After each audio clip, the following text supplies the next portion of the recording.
The shadow of Hadra's third moon stretched across the rusty landing pad as Lucan adjusted his patrol cap.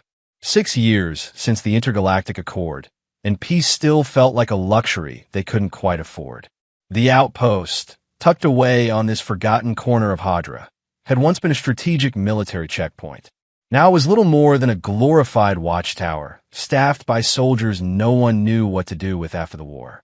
"Another thrilling day in paradise," Sergeant Aya said, leaning against the observation rail beside him. She tapped her datapad, scrolling through the day's assignments. "Supply ships coming in. Command says we've got a new transfer." Lucan nodded absently, his attention drawn to the approaching vessel. It was an old Taurus-class freighter, its hull patchworked with mismatched plates. The kind of ship that had seen better days even before the war. "Any intel on who we're getting?" Aya snorted. "Some specialist from a Garen system. That's all I know." The freighter's landing gear groaned as it settled onto the pad, venting clouds of coolant into the evening air.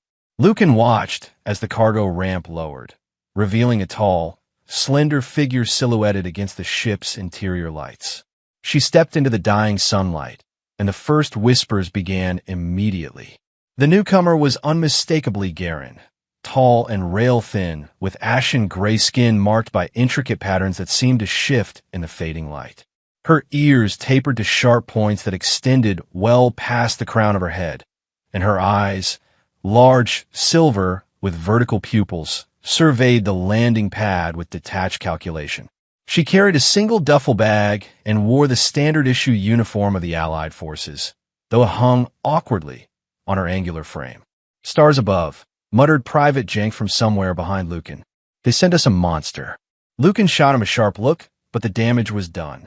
More whispers rippled through the assembled crew. The Garen woman gave no indication she'd heard, though Lucan knew her species had exceptional hearing. "She looks like someone stretched a corpse," someone else whispered, followed by muffled laughter. "That's enough," Lucan said, loud enough for those nearby to hear. The laughter subsided, but the damage lingered in the air like a bad smell. Aya scrolled through her datapad. "Specialist Mara," she read. "Assigned to tech support and anomaly detection." She frowned. What the hell is anomaly detection? Lucan couldn't answer. He was too busy watching Mara as she crossed the landing pad, her movements fluid and precise. There was something about her that drew his eye, not repulsion, as the others seemed to feel, but curiosity. Why would they call her ugly? There was something strangely captivating in the way she moved. The Garen woman approached them and offered a crisp salute. "Specialist Mara reporting for duty, sir." "At ease, Specialist," Lucan replied. "I'm Lieutenant Lucan. This is Sergeant Aya. Welcome to Outpost Bravo 17. Mara's eyes flicked between them, assessing. Her face remained expressionless, but Lucan detected a wariness in her posture, the slight tension in her shoulders, the way she positioned herself to maintain maximum distance from everyone around her. "I'll show you to your quarters," Aya said, gesturing toward the main facility. "Fair warning, accommodations are basic at best." As they walked, Lucan noticed how the other personnel parted around Mara, like water flowing around a stone. Some openly stared, others averted their gaze, but none approached. The Garen specialists seemed to expect this treatment, moving with the resigned efficiency of someone who had long ago accepted being an outsider. "Don't mind them," Aya said as they passed another group of whispering techs. "We don't get many visitors out here, let alone, well, you know." "Garoni," Mara supplied, her voice low and melodic despite its flatness. "Yes, I am aware of my unusual appearance by human standards." Aya laughed awkwardly. "That's one way to put it. No offense, but your people aren't exactly common in this sector." "None taken," Mara replied, though her tone suggested otherwise. That night, as Lucan took his turn on the observation deck, he found his thoughts returning to their new arrival. The war had thrown dozens of species together, forced cooperation between civilizations that had barely acknowledged each other's existence before. Yet even now, with peace supposedly secured, the old prejudices lingered. He remembered the look in Mara's eyes as she'd walked through that gauntlet of stares and whispers. Not anger or hurt, but a profound loneliness that seemed to reach beyond the moment. It troubled him more than he cared to admit. Thinking deep thoughts, Lieutenant? Aya appeared beside him, offering a steaming cup of something that smelled vaguely like coffee. Lucan accepted it gratefully, just wondering what brings a Garen specialist to this. Backwater. Maybe she pissed off the wrong superior, Aya suggested with a crooked smile. Or maybe she lowered her voice to a dramatic whisper. She's hiding from something. Those Garen, they got all sorts of weird abilities. My cousin served with one during the Proxima campaign. Said the guy could feel energy patterns with his skin or something. Is that right? Lucan sipped his coffee, wincing at the bitter aftertaste. Hey, I'm just saying, there's a reason they kept to themselves before the war. Mysterious bunch. Aya leaned against the railing, gazing up at the stars. Still, it's not like we're in a position to be picky about reinforcements, even if they do look like they crawled out of a nightmare. Lucan frowned, but said nothing. Above them, Hadra's moons continued their silent procession across the night sky, indifferent to the small dramas unfolding beneath them.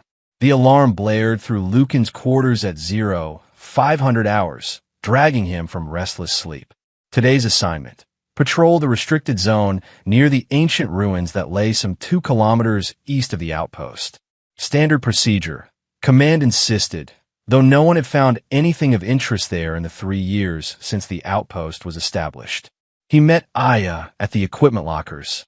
To his surprise, Mara was with her, methodically checking a handheld scanner. Command wants our new specialist to tag along, Aya explained, noting his questioning look. Apparently, her skills might be useful. Mara didn't look up from her scanner.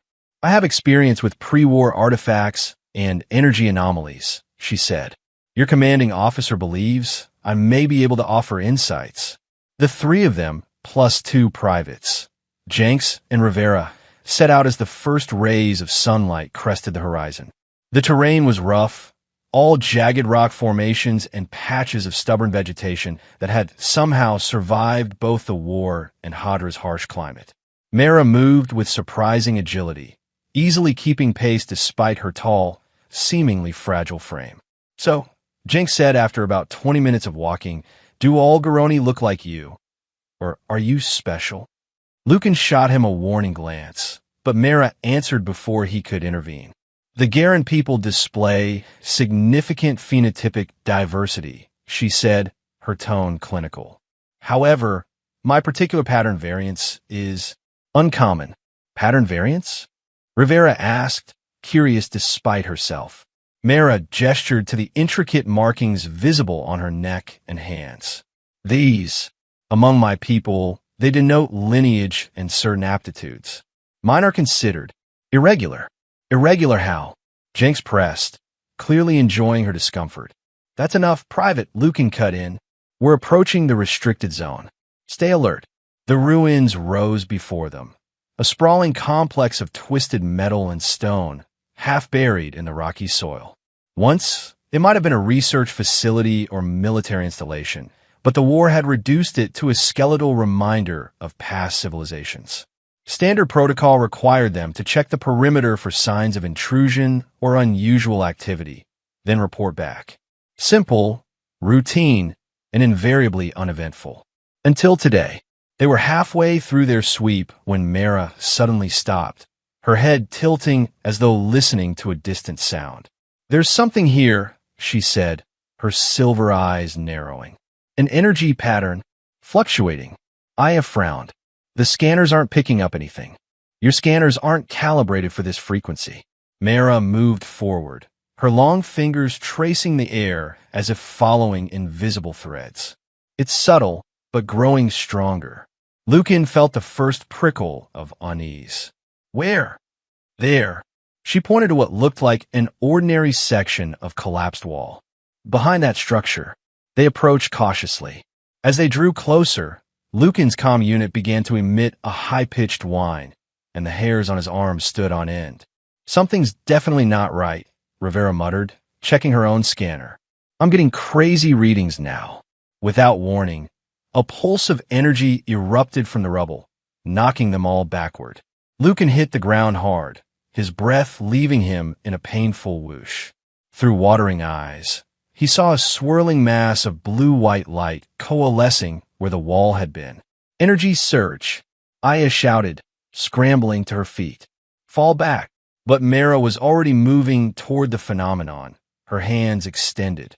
The markings on her skin seemed to brighten in response to the energy, glowing with a soft blue luminescence.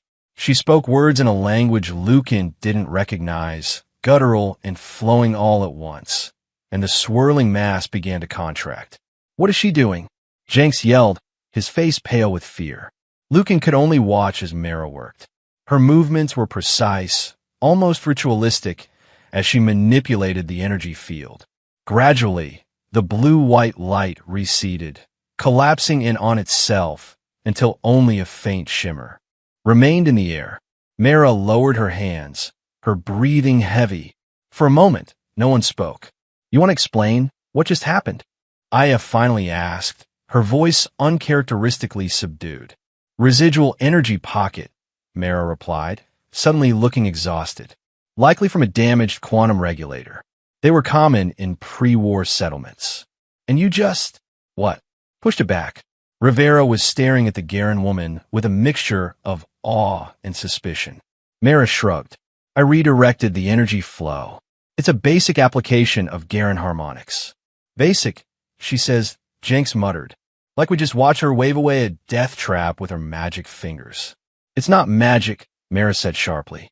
"It's merely an ability to sense and manipulate certain energy frequencies. Many Garoni possess it to some degree." Lucan studied her face, noting the subtle strain around her eyes.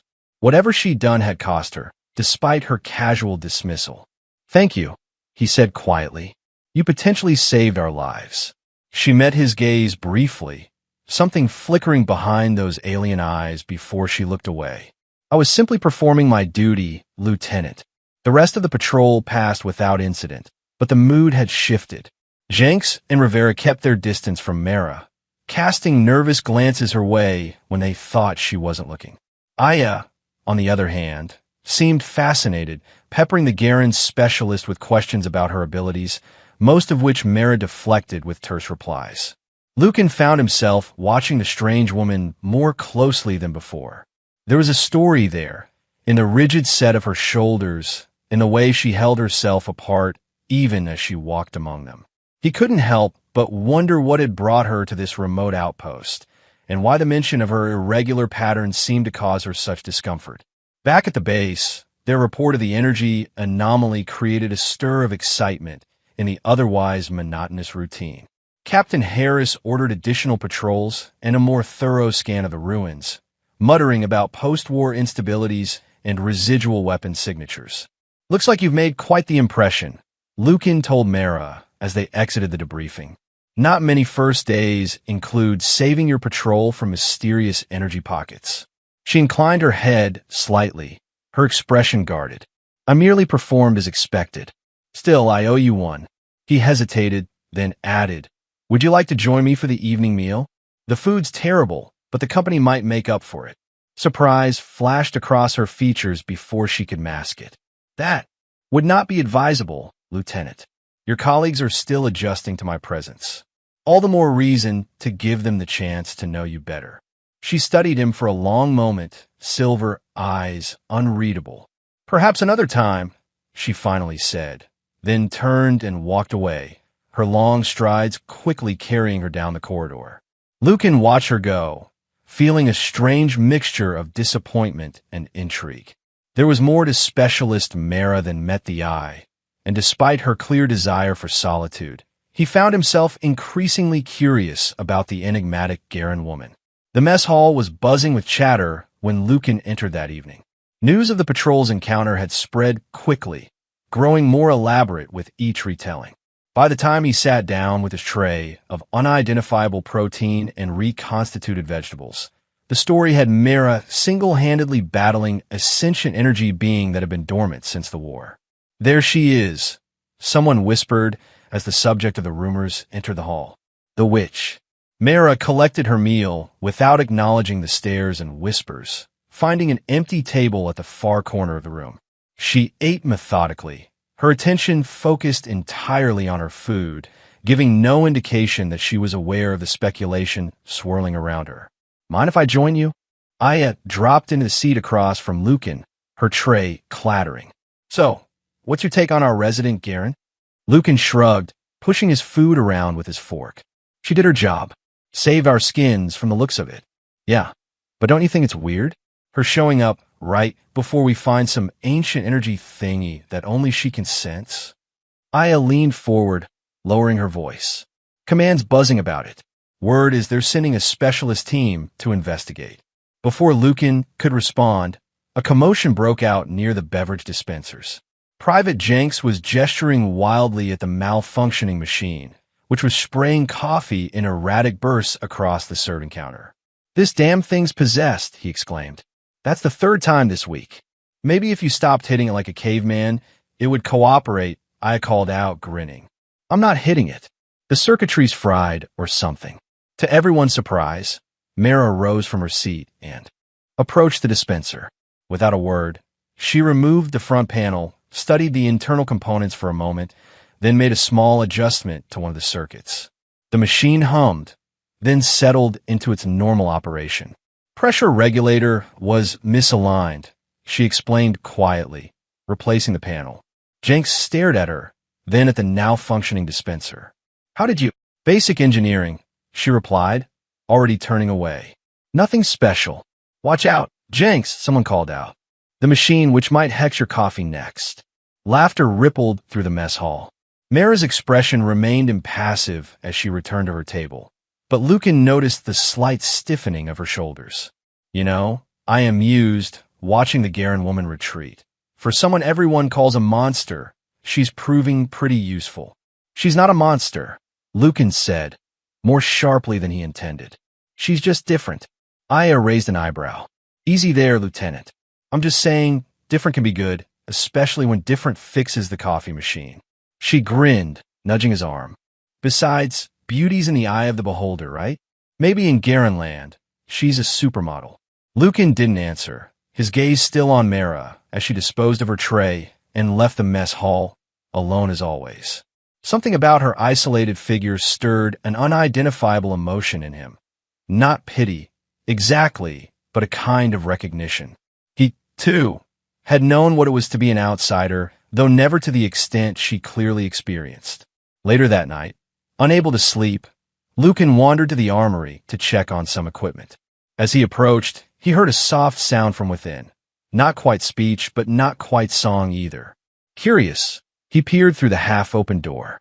Mara stood before a polished section of metal plating, staring at her reflection.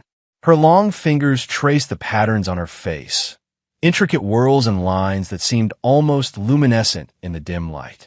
Her expression, so carefully neutral when others were present, now reflected a deep, private pain. Lucan started to withdraw, feeling like an intruder on something intensely personal, but his boot scraped against the floor.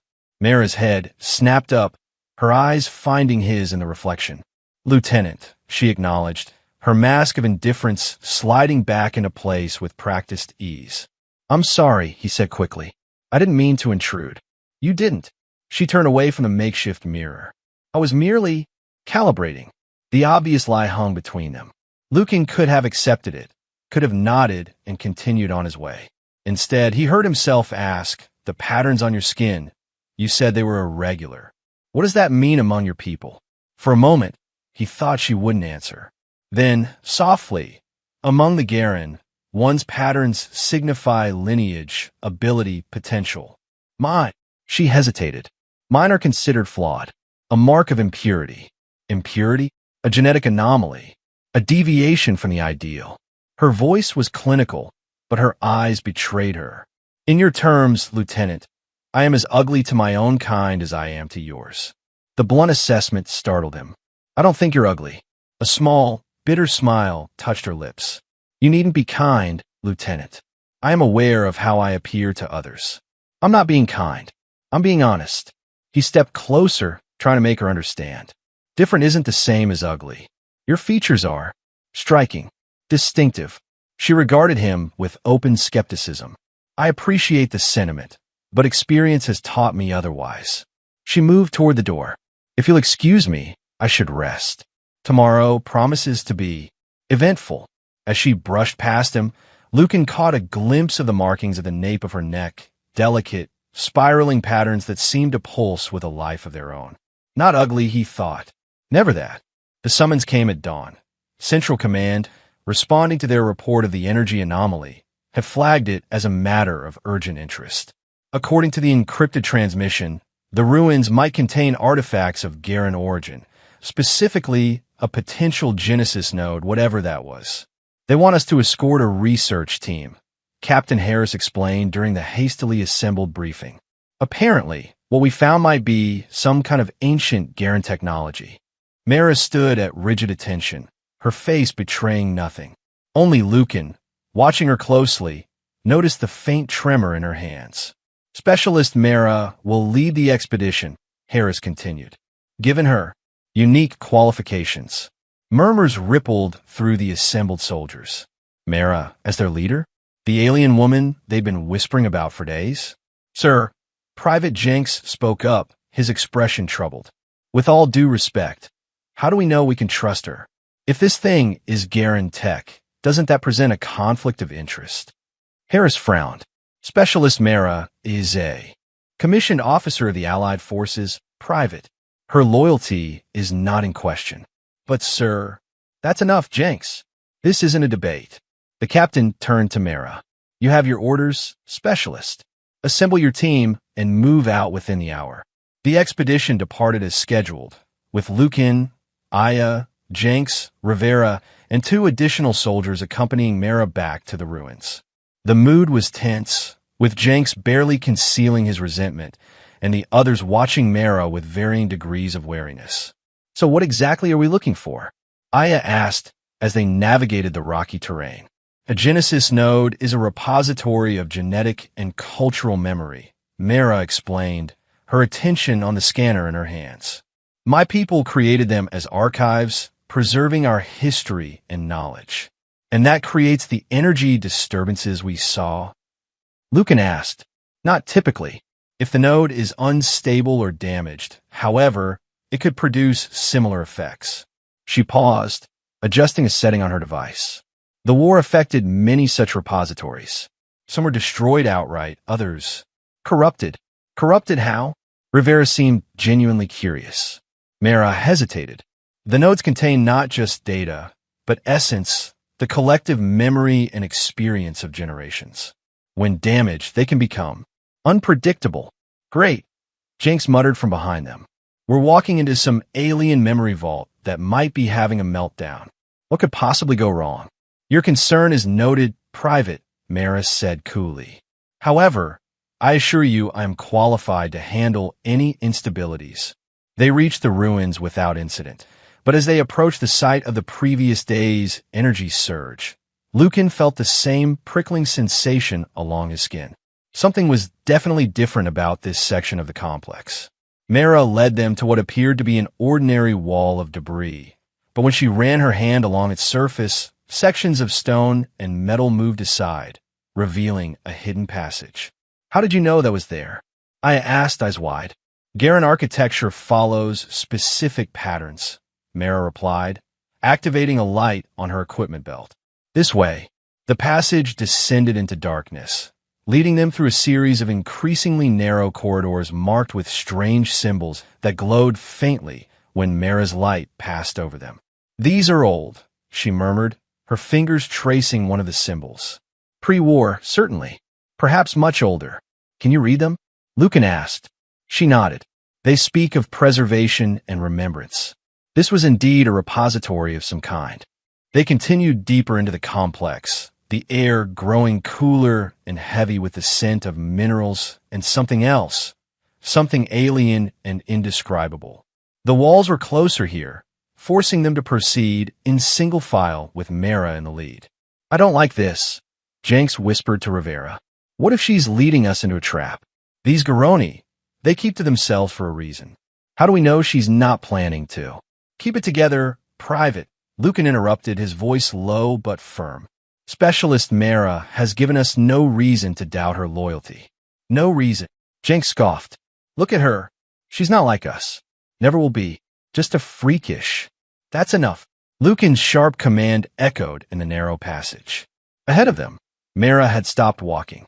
In the dim light, Lucan couldn't see her expression, but the rigid set of her shoulders told him she'd heard every word. Without acknowledging the exchange, she continued forward, her steps perhaps a fraction less steady than before. When the passage finally widened into a chamber, the transformation was so sudden and complete that they all stopped short, momentarily stunned. The room was vast, its ceiling lost in shadows above them. The walls curved in a perfect circle, covered in the same glowing symbols they'd seen in the corridors. But it was the structure at the center that commanded attention. A crystalline formation that rose from the floor like a small tree, its branches reaching upward, each terminating in a glowing orb of soft blue light. The Genesis node. Mara breathed, her voice tinged with something Lucan hadn't heard from her before. Awe, perhaps, or reverence. It's beautiful, Aya admitted, stepping closer. Don't touch anything, Mara cautioned, moving cautiously toward the crystal structure. The node appears stable, but it's clearly active. As she approached the crystal, the blue lights pulsed brighter, responding to her presence. The markings on her skin began to glow in harmony with the rhythm, creating an eerie resonance that filled the chamber. It recognizes you, Lucan observed. Mara nodded. It senses Garen genetic markers. It's requesting access. Access to what? Rivera asked nervously. To me, Mara replied. To verify my identity, my lineage. I don't like this, Jenks declared, raising his weapon. This thing could be some kind of weapon. We should destroy it and report back. Stand down, Private, Lucan ordered. We're here to investigate, not destroy. With all due respect, sir, we don't know what this alien tech is capable of. For all we know, it could. His words cut off as the crystal suddenly flared with intense light. The chamber filled with a high-pitched sound that made them all wince, and the ground beneath their feet trembled. What's happening? Aya shouted over the noise. Mara's face was stricken. It's destabilizing. The node has been damaged, and it's trying to release its stored energy. Can you stop it? Lucan asked, moving to her side. I don't know. It requires a Garen of pure lineage to interface properly. Aunt, she faltered, genuine fear showing in her silver eyes. My patterns are flawed. The node may reject me. If you don't try, what happens? She met his gaze, her expression grim. The energy buildup will continue until the node collapses. The resulting discharge would be substantial, meaning this entire complex and possibly a significant portion of the surrounding area would be destroyed. The crystal pulsed again, more violently this time. Small fragments began to break off from the outer branches, dissolving into motes of blue light that swirled around the chamber. Everyone out, Lucan commanded. Evacuate the complex immediately. What about you? I asked, already herding the others toward the passage. I'm staying with Specialist Mara. Go. As the others retreated, Lucan turned to Mara. What do you need to do? Her hands were shaking now, her markings flashing in erratic patterns. I need to interface with the node, but I can't. It won't accept me. My patterns are wrong, impure. It's why my own people rejected me. The crystal structure was fracturing more rapidly now, pieces falling away and dissolving into that strange blue light. The air crackled with energy, making it difficult to breathe. Try, Lucan urged. Whatever your people told you about your patterns, whatever you believe about yourself, forget it. You can do this. She shook her head, genuine anguish in her eyes. You don't understand. Among the Garen, appearances aren't merely aesthetic. Our patterns are our identity, our soul. Mine mark me as flawed, unworthy. Unworthy? Lucan grabbed her shoulders, forcing her to look at him. The person I've seen since you arrived, the one who saved our patrol, who fixes machines others can't, who understands things the rest of us barely comprehend. That person isn't unworthy. That person is remarkable. The chamber shuddered around them. A large section of the crystal splintered away, the resulting energy pulse nearly knocking them off their feet. "Mara," Lucan said, his voice steady despite the chaos erupting around them. "I don't know why everyone called you ugly. Why look at you? I see someone beautiful." She froze. Her silver eyes widened, her lips parting slightly in an expression of such vulnerable shock that it made his heart ache. For a moment, she seemed unable to process his words, as if the concept was so alien to her experience that her mind couldn't accommodate it. "We need to go," Lucan said urgently, the crystal's disintegration accelerating. Now, the shock in her eyes shifted, hardened into something like resolve. "No," she said. "I have to try."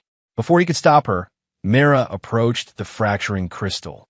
Her hand, trembling but determined, reached out toward the pulsating core. As her fingers made contact, a blinding flash of light enveloped her. Images exploded into the air around them, holographic projections of faces, landscapes, events. Garen history, Lucan realized, watching as scenes of an alien world unfolded in fragmented bursts. And there, among the cascading memories, a young Garen child with distinctive patterns, surrounded by others who turn away in disgust. Mara, as a child, he realized with a jolt, rejected by her own kind for the very patterns that now glowed like starfire across her skin.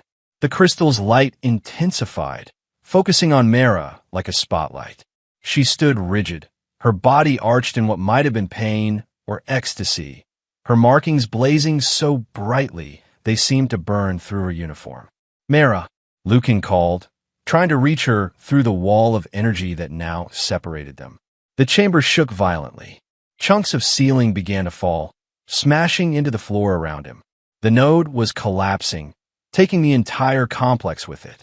Just as Lucan was certain they were both about to be buried under tons of rubble, Mara cried out, a single, piercing note that cut through the chaos.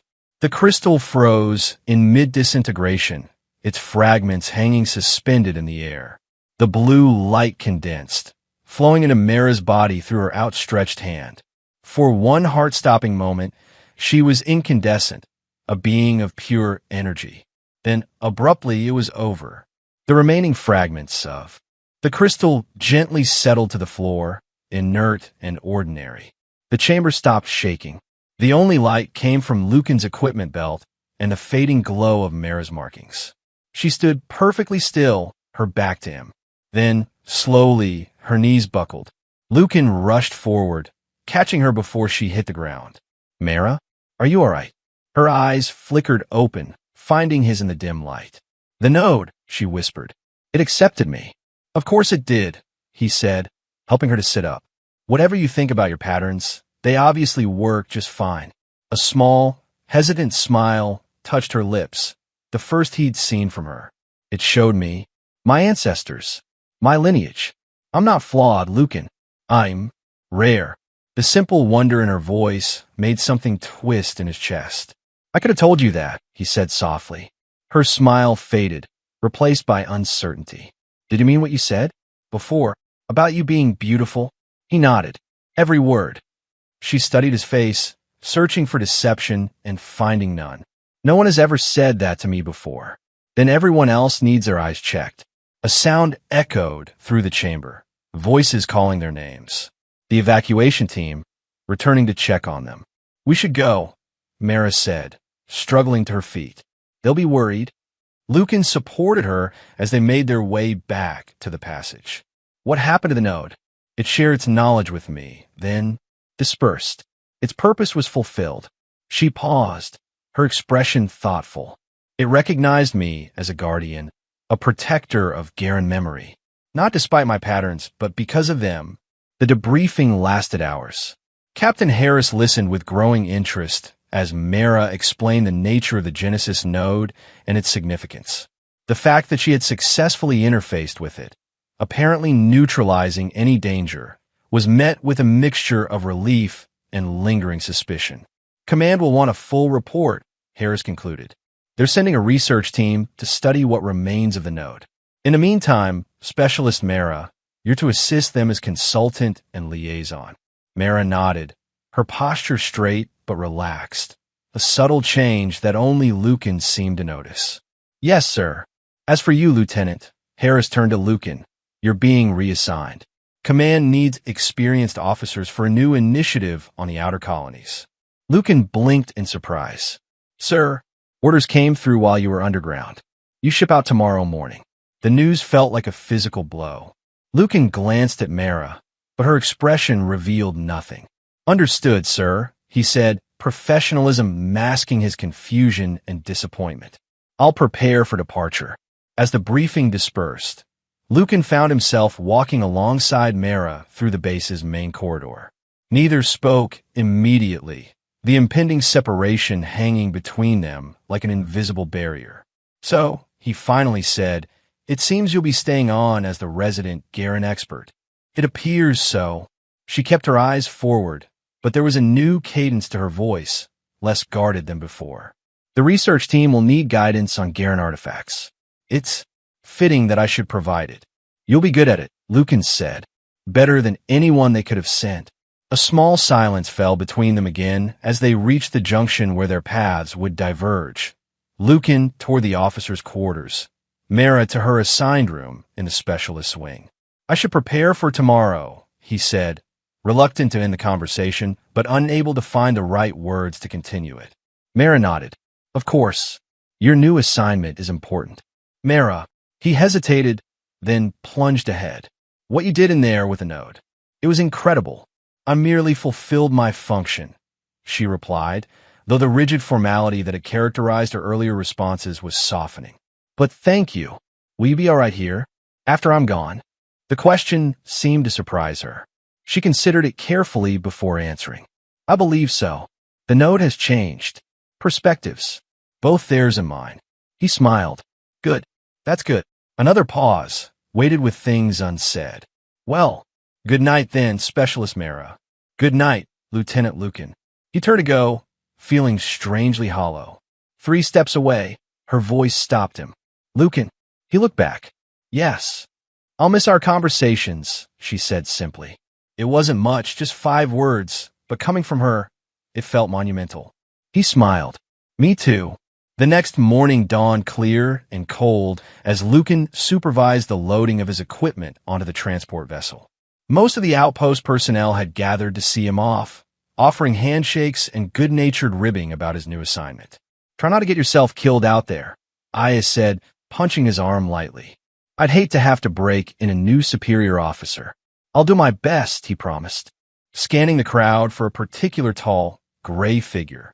But Mara wasn't among those assembled. Captain Harris approached, offering a formal salute. Lieutenant, it's been a pleasure serving with you. The outer colonies are gaining a fine officer. Thank you, sir. Lucan returned the salute, then shook the captain's hand. Take care of this place. And look out for Specialist Mara. She's more valuable than most people realize. Harris nodded, a knowing look in his eyes. We're beginning to understand that. The final call for boarding came. Lucan took one last look across the landing pad, a strange disappointment settling in his chest. Then he turned and walked up the ramp into the transport. He was stowing his gear in the passenger compartment when a commotion at the entrance caught his attention. The loading officer was arguing with someone, his voice rising in frustration. I'm sorry, but boarding is complete. No exceptions. I merely wish to speak with Lieutenant Lucan. It will take only a moment. That voice, he would recognize it anywhere. Lucan hurried forward. It's all right, he told the officer. I know her. The man stepped aside reluctantly, allowing Mara to enter. She stood awkwardly just inside the doorway, taller than everyone around her and acutely aware of it. I apologize for the intrusion, she said formally. I wanted to say goodbye properly. I'm glad you did, Lucan replied, genuinely pleased. I thought maybe you decided to skip the farewell committee. I'm not comfortable with public gatherings. A flicker of something like embarrassment crossed her features. But I didn't want you to leave without. She seemed to be struggling with what to say next, which was so unlike her usual precise manner that Lucan found it endearing. Without thanking you, she finally continued. Not just for what you did at the node, but for seeing me differently than others do. It mattered. The simplicity of her admission touched him deeply. You don't need to thank me for that. Nevertheless, she hesitated, then held out her hand in a very human gesture of farewell. May your journey be safe, Lieutenant. He took her hand, noting how the markings on her fingers seemed to pulse gently at his touch. And may your work here bring you satisfaction, Specialist. She nodded, her silver eyes holding his for a moment longer than necessary. Then she withdrew her hand and turned to leave. Mara, he called after her. She paused, looking back. I still think you're beautiful. That hasn't changed. For a heartbeat, she stood motionless, just as she had in the chamber when he'd first said those words. Then, slowly, a smile transformed her alien features, shy and uncertain, but genuine. I still don't believe that, she said softly. But, thank you. With that, she was gone, her tall figure disappearing down the ramp. Lucan watched her go, feeling an unexpected lightness despite the separation ahead. Something had shifted between them, something important. The transport's engines rumbled to life. As the vessel lifted off, Lucan secured himself in his seat and gazed out the viewport at the diminishing outpost below.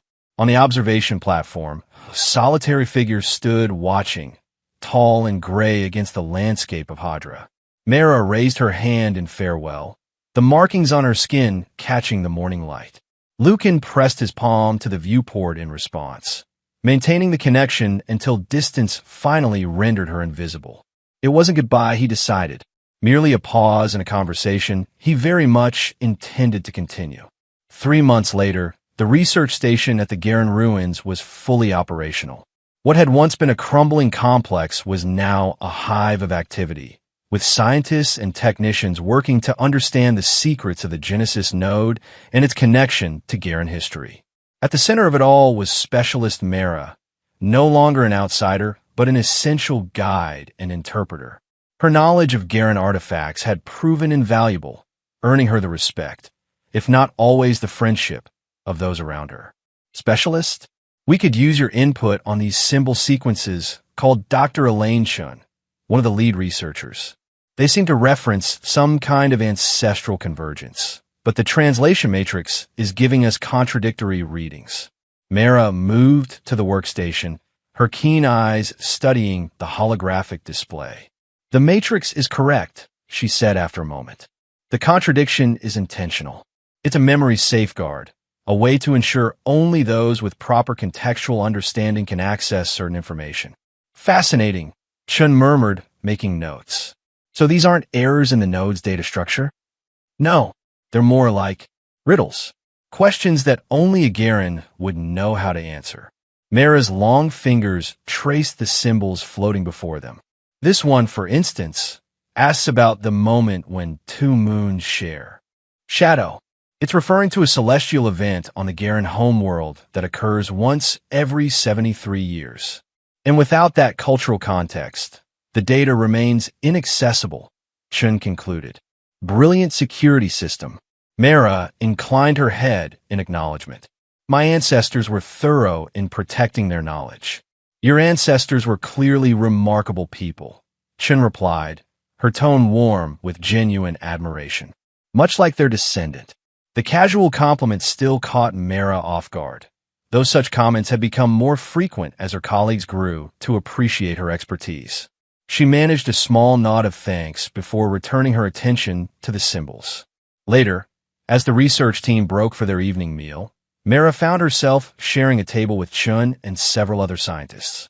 The conversation flowed around her, theories about the node, speculation about other potential Garen sites, good-natured arguments about methodology. She participated when addressed directly, but otherwise remained her quiet, observant self. By the way, Chun said during a lull, I heard from Captain Harris that we're getting a special visitor tomorrow. Someone from the Outer Colonies Project. Mara's hand paused halfway to her cup. Oh, MMM. Apparently, they're considering establishing a similar research station out there. They want to see how we've set things up. Chun smiled mischievously. I believe it's someone you know. A Lieutenant Lucan. The cup in Mara's hand trembled slightly, but her voice remained steady. Yes, I served with him briefly before he was reassigned. Well, He specifically requested you as his guide during the inspection. Chen's eyes twinkled with knowing amusement. Said something about needing expert Garen perspective. Mara felt a strange flutter in her chest. Not unpleasant, but unsettling in its unfamiliarity. I see. I will ensure my schedule is clear for tomorrow, then. Her companions exchanged meaningful glances, but Mara pretended not to notice. Her thoughts had already raced ahead to tomorrow, to seeing Lucan again after 3 months of silence. Would he be changed? Would she? And why? Despite her usual preference for predictability and routine, did the disruption of his impending visit feel so welcome? That night, Mara stood before the small mirror in her quarters, studying her reflection with new eyes. The patterns on her skin, once a source of shame and isolation, now seemed to her like a map of possibilities rather than limitations. The Genesis node had shown her that her flaw was actually a rare variation, one that had appeared only a handful of times throughout Garen history, always in individuals who serve as bridges between worlds. She touched the markings on her face, tracing their intricate whorls with a gentleness she'd never before allowed herself. Not beautiful, perhaps. She still couldn't bring herself to accept that assessment, but no longer ugly either. Simply, uniquely her own.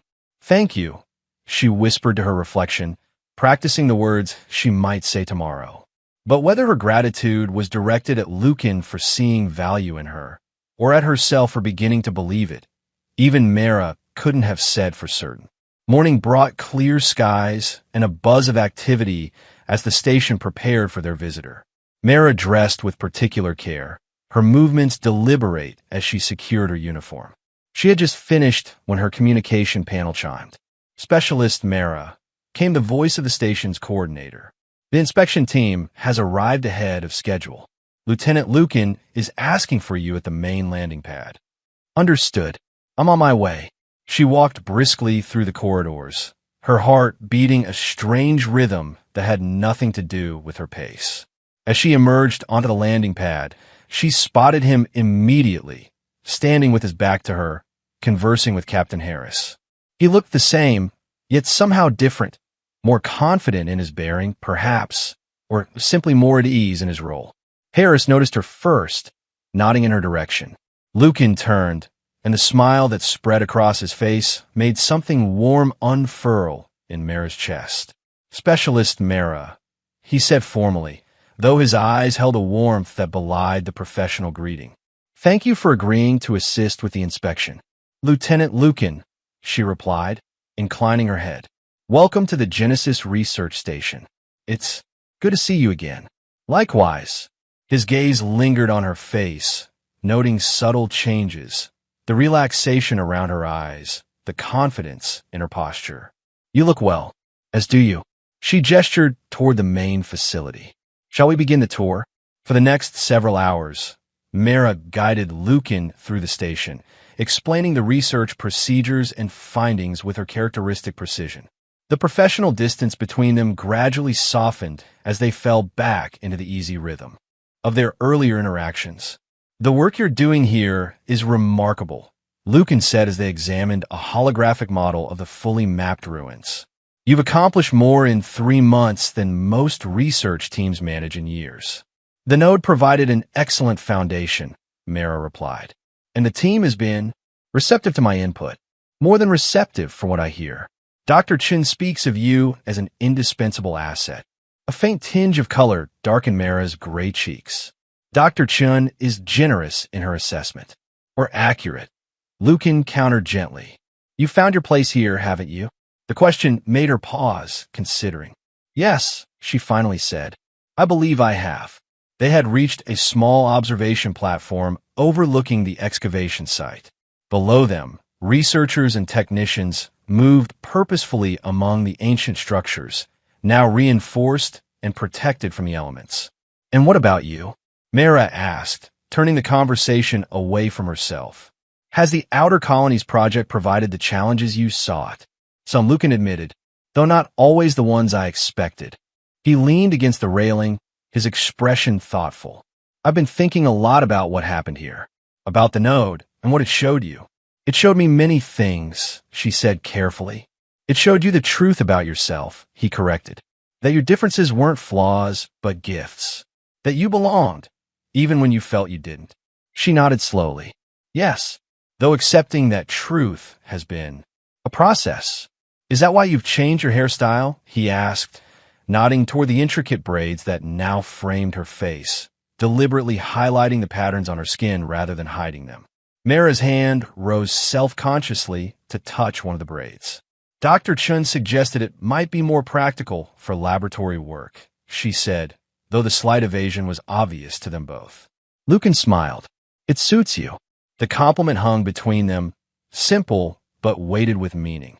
Mara found herself at a loss for words, a novel experience for someone who prided herself on precise communication. I brought you something, Lucan said suddenly, reaching into his pocket. For my travels. He held out his hand, revealing a small crystal that caught the light in prismatic bursts. It was roughly the size of a thumb joint, its surface etched with markings remarkably similar to those on Mara's skin. Where did you find this? She asked, astonished. On an unmapped moon in the Ceridian system. There was a small Garen outpost there, abandoned centuries ago. This was the only intact artifact. He offered it to her. I thought you might be able to learn something from it. Mara accepted the crystal with reverent care, her sensitive fingers detecting faint energy signatures dormant within it. This is a personal mnemonic, she said softly, a device for storing individual memories, separate from the collective nodes. They were rare, even in the height of Garen civilization. Can you access it? She examined the crystal more closely, her markings beginning to glow faintly in response to its presence. Perhaps with time and proper equipment. But Lucan, this is a significant find. It should be documented, studied. It's a gift, he interrupted gently. For you. Not for the station or the research team. For you alone. Mara looked up from the crystal, confusion evident in her silver eyes. I don't understand. It's a tradition among humans, Lucan explained. Giving gifts to people who matter to us. And I matter to you? The question was tentative, vulnerable in a way she rarely allowed herself to be. You know you do. His voice was soft but certain. You have since the moment you made that coffee machine work. A small smile curved her lips at the memory. That was simple engineering. It was the first time I saw beyond your professional mask, he countered. The first glimpse of who you really are. The air between them seemed to thicken with unspoken possibilities. Mara closed her fingers carefully around the crystal, its energy warm against her palm. Thank you, she said, the words carrying more weight than they had before. I will treasure it. There's something else, Lucan said, his expression growing more serious. The real reason I'm here. I've been authorized to establish a permanent cultural exchange program between our peoples to help bridge the gap of understanding that contributed to the war. Mara's eyes widened slightly. An ambitious project, and one that needs the right leadership. He took a deep breath. I'd like you to consider a co-director position. Your understanding of both humans and Garoni makes you uniquely qualified. You want me to leave the station? The thought was both alarming and intriguing. Eventually, yes. The program would be based on a neutral settlement, accessible to both human and Garen. Representatives. He held her gaze steadily. It would mean working together again. Closely, Mara studied his face, reading the deeper invitation behind his words. I would need time to consider. My work here is unfinished. Of course. Take all the time you need. He smiled. The position will remain open.